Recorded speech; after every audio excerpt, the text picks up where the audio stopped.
ప్రేక్షకులందరికీ సో నమస్సుమాంజలి. శుక్లాంబరధరం విష్ణుం శశివర్ణం చతుర్భుజం ప్రసన్నవదనం ధ్యాయేత్ సర్వవిఘ్నోపశాంతయే. అగజానన పద్మార్కం గజాననమహర్నిశం అనేకదంతం భక్తానాం ఏకదంతముపాస్మహే. ఏకదంతముపాస్మహే. మనం ఇప్పుడు ఏప్రిల్ నెలలో మాస ఫలితాలు చెప్పుకుంటున్నాము. ఏప్రిల్ నెలలో మనకి ముఖ్యంగా వచ్చేటటువంటి పండుగ ఏంటంటే ఏప్రిల్ 17 తర్వాత 17 అమావాస్య అంది. 18వ తారీఖు నుంచి వైశాఖ మాసం మొదలవుతుంది. అందువల్ల వైశాఖ మాసంలో వచ్చేది అక్షయ తృతీయ. అది ఆ పండగ. ఆ రోజు లక్ష్మీదేవిని పూజించాలి. ఇంతకు మించి ఏప్రిల్లో మనకి ఇంకా పండుగలు ఏమీ లేవు. ఇక రాశి ఫలితాలు చెప్పుకోవాలంటే తదుపరి రాశి మిథున రాశి. మిథున రాశికి అధిపతి బుధుడు. మిథున రాశిలో మృగశిర 3, 4 పాదాలు, ఆరుద్ర 4 పాదాలు, పునర్వసు 1, 2, 3 పాదాలు ఉంటాయి. అయితే మిథున రాశిని లగ్నంగా చేసుకుని గ్రహాల సంచారం ఎలాగుందో చూడాలి అని అంటే మిథున రాశిలో ప్రస్తుతం గురువు ఉన్నాడు. అంటే లగ్నంలో గురువు ఉన్నారు. తృతీయంలో అంటే సింహంలో కేతు ఉన్నారు. తర్వాత కుంభంలో రాహు, బుధుడు, కుజుడు ఉన్నారు. మీనంలో శని, రవి ఉన్నారు. మేషంలో శుక్రుడు ఉన్నారు. అయితే లగ్నంలో గురువు మిథున రాశి వారికి లగ్నంలో గురువు అంటే మంచిదే. కాకపోతే కొంచెం గురువు అంటే ఖర్చులు కొంచెం ఎక్కువగా అవుతాయి 3వ ఇంట్లోనూ. ఎందుకనంటే అది కూడా ఆ ఖర్చులు కూడా ఏంటంటే దేవాలయానికి సంబంధించి మంచి కార్యాలు, శుభకార్యాలు చేయడానికే మీరు ఖర్చు పెడతారు. ఇక ఈ రాశి ఫలాలు ఎలాగున్నాయి అని అంటే ఇక గ్రహాల సంచారం ఈ ఏప్రిల్ నెలలో కొన్ని గ్రహాలు మళ్ళీ మారుతాయి. అంటే 15వ తారీఖు ఏప్రిల్ రవి మేషం నుంచి మీనంలో ఉన్న రవి మేషంలోనికి వస్తారు. అట్లాగే 11వ తారీఖున కుంభంలో ఉన్న బుధుడు మీనంలోనికి వస్తారు.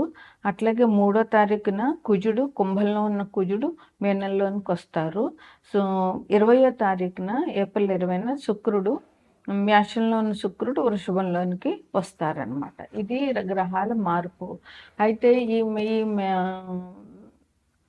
ఏప్రిల్ నెల 17వ తారీఖు అమావాస్య అయింది. 18వ తారీఖు నుంచి వైశాఖ మాసం మొదలవుతుంది.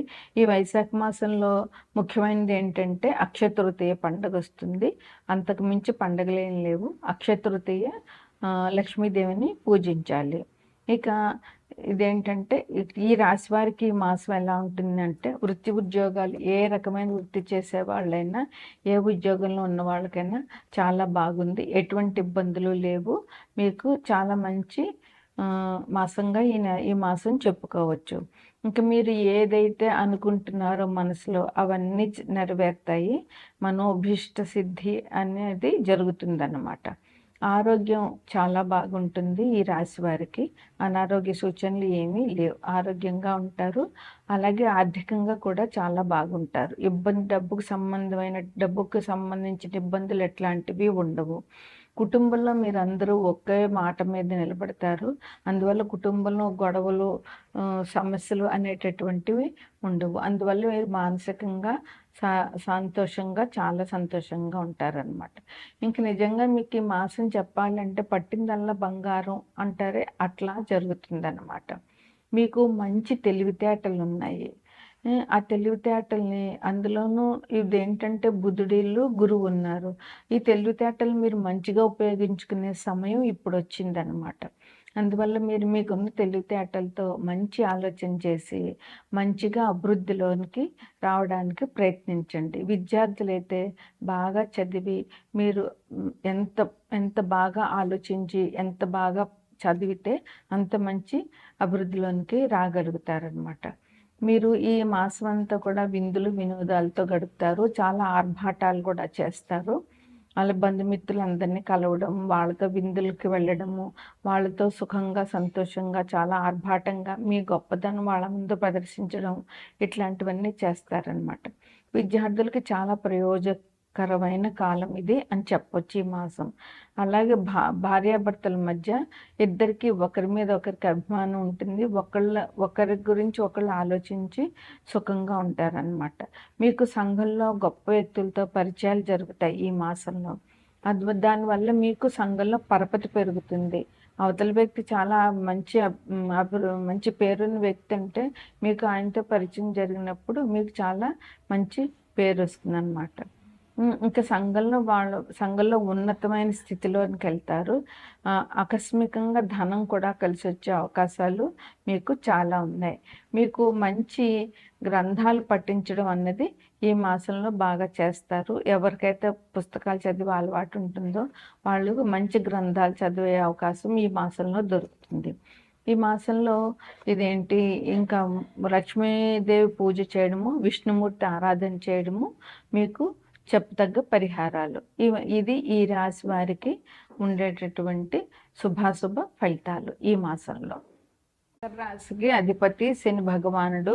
మకర రాశిని లగ్నంగా చేసుకున్నట్లయితే 2వ ఇంట్లో అంటే కుంభంలో రాహు, బుధుడు, కుజుడు ఉన్నారు. 3వ ఇంట్లో శని, రవి ఉన్నారు. 4వ ఇంట్లో శుక్రుడు ఉన్నారు. 5, 6వ ఇంట్లో గురువు ఉన్నారు. 8వ ఇంట్లో కేతు ఉన్నారు. అయితే ఇది మకర రాశికి 2వ ఇంట్లో రాహు, బుధుడు, కుజుడు ఉన్నారు కనుక ఇవి అన్ని పాపగ్రహాలే. అందువల్ల చాలా జాగ్రత్తగా మాట్లాడేటప్పుడైనా ఎప్పుడైనా జాగ్రత్తగా ఉండాలి. 3వ ఇంట్లో శని, రవి ఉన్నారు కనుక వీళ్ళకి కొంచెం ఇబ్బందులు అనేటటువంటి తప్పకుండా ఉంటాయి. అయితే గ్రహాల సంచారం కూడా మీకు ఎట్లా ఉంటుందంటే ఇది ప్రస్తుతం ఏప్రిల్ 1వ తారీఖున గ్రహ సంచారం. అదే ఏప్రిల్ మధ్యలో మారుతుంది. 15వ తారీఖున రవి ఏమో మీనరాశి నుంచి మేషరాశికి వస్తారు. అట్లాగే 2వ ఇంట్లో అంటే కుంభంలో ఉన్నటువంటి బుధుడు ఏప్రిల్ 11న మీనరాశిలోనికి వస్తారు. 3వ ఇంట్లో ఉన్నటువంటి కుజుడు కుంభం నుండి మీనంలోనికి వస్తారు. అలాగే మేషరాశిలో ఉన్నటువంటి శుక్రుడు మేషరాశి నుంచి వృషభానికి వస్తారు. ఇది ఏప్రిల్ నెలలో గ్రహాల సంచారం. ఇంకా వాహనాలు అంటే ఒక పాత వెహికల్ ఉంటే దాన్ని అమ్మేసి కొత్తది కొనాలి అనుకుంటున్న వాళ్ళకి కూడా ఈ మాసం మంచిగా ఉంది. అందువల్ల మీరు ఏదైనా కొత్త వెహికల్ కొనాలి, పాతది అమ్మేసి అని అనుకుంటే కనుక ఈ మాసం మీకు అనుకూలంగా ఉన్నదన్నమాట. అట్లాగే ఉద్యోగస్తులు చెప్పాను ఇందాకనే ప్రమోషన్తో కూడినటువంటి మార్పులు ఉంటాయి. అంటే మీ ప్రమోషన్తో మిమ్మల్ని డిప్యుటేషన్ మీద పంపించడము, ప్రమోషన్ తోటి మిమ్మల్ని ట్రాన్స్ఫర్ చేయడము, ఇట్లాంటివంటి బదిలీలు ఉంటే మీరు ఆనందంగా వెళ్ళొచ్చు. మంచి జరుగుతుంది మీకు దానివల్ల. ఇంకా బంధుమిత్రులను కలవడము, వాళ్ళతో చాలా ఆనందంగా ఆరోగ్యంగా గడపడము, వాళ్ళతో సుఖ సంతోషాలతో ఉండడం వల్ల కుటుంబ సభ్యులందరూ కూడా హ్యాపీగా ఉంటారనమాట. ఇంకా శుభమూలక ధన వ్యయం అంటే అది మీరు శుభకార్యాలు చేయడం మూలంగా మీకు ధనం ఖర్చు అవుతుంది. కానీ ఆ ధనం ఖర్చు అవడం వల్ల మీకు మంచి జరుగుతుంది. ఎందువల్ల అంటే శుభకార్యాలంటే ఏ దేవాలయానికి విరాళం ఇచ్చారనుకోండి అది చాలా మంచే తప్ప విరాళాలు ఇవ్వడము, లేదంటే ఎవరైనా పెళ్లి చేసుకుంటున్నామంటే వాళ్ళకి పెళ్లికి సంబంధించినటువంటి వస్తువులు ఇవ్వడం, ఇవన్నీ కూడా మంచి ఖర్చు. ఈ ఖర్చు వల్ల మీకు చాలా మంచి జరుగుతుంది. అందువల్ల మీకు మానసికంగా కూడా చాలా తృప్తి అనేటటువంటిది దొరుకుతుంది. అందువల్ల ఇలాంటి వ్యయం అయినా కూడా అది శుభ వ్యయమే అవుతుంది కనుక ఇలాంటి వ్యయం చేయడానికి సంకోచించకుండా మీరు చేతనైనంత వరకు మీరు నలుగురికి సహాయం చేయండి. ఇక ఏప్రిల్ 17వ తారీఖు అమావాస్య అయింది. ఏప్రిల్ 18వ తారీఖు నుంచి వైశాఖ మాసం వస్తుంది. వైశాఖ మాసంలో తృతీయ 3వ రోజుని అక్షయ తృతీయ పండుగ ఉంటుంది. ఆ రోజు లక్ష్మీ నరసింహస్వామికి గంధంతో అలంకరిస్తారు. అది చాలా మంచిది. అందరూ కూడా ఆ రోజు ఈ రాశి వారే కాదు అన్ని రాశుల వారు కూడా సాధ్యమైనంత వరకు వెళ్ళి లక్ష్మీ నరసింహస్వామి దర్శనం చేసుకుని ఆయన ఆశీస్సులు పొందండి. ఇది ఈ మాసంలో మీకు శుభాశుభ ఫలితాలు.